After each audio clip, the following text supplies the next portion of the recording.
หัวใจน้องคือทอดแน่โอ้ยเดโนลูกลูกไก่โตเจ้าแท้คิดถึงแก้มแม่เฮาตกตอนแล้งลมพัดเจ้าหัวใจเขาเงาเหมือนแม่คอยเฮาขึ้นหน้า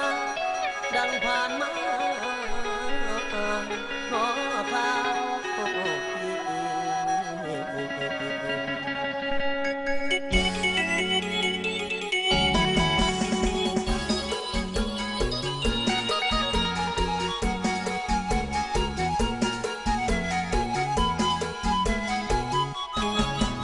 ลมพัดบีใจอ่อน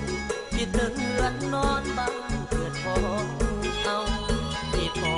ดบนป่ากระเต้าคิดหอดพักกระเดาพัดกระโดดไปตกแรงมาอาเด็ดมันคอยหันแม่เอามาคอยบ้านกับฟองคิดถึงหน้าห้องห้องย้ำเขาว่าทางมาลูกหลานแม่จะคนกับภาพเด็ดจะนักไม่มาอันเลยลูกแก้วอาบน้ำอาบทากินข้าวกินปลาแล้วก็นอนพักผ่อน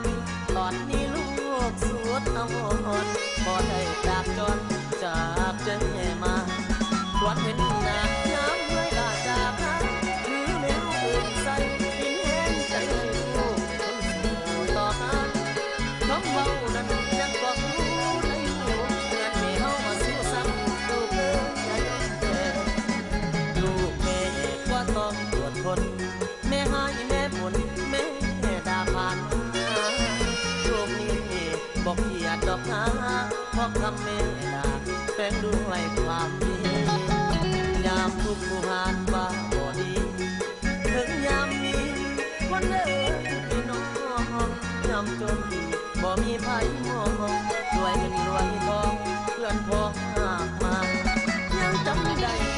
ใส่ใจจำคืนแม้เคยสอนลูกมือยามถึงเขาหัวกันเดี๋ยวนี้นั้น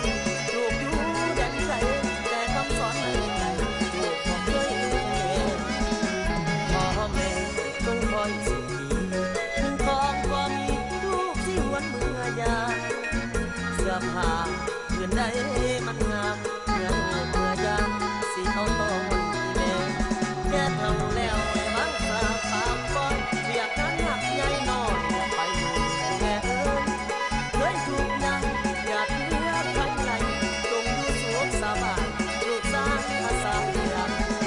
เสียงฟ้าขึ้นความยามใดน้ำตาลูกไหล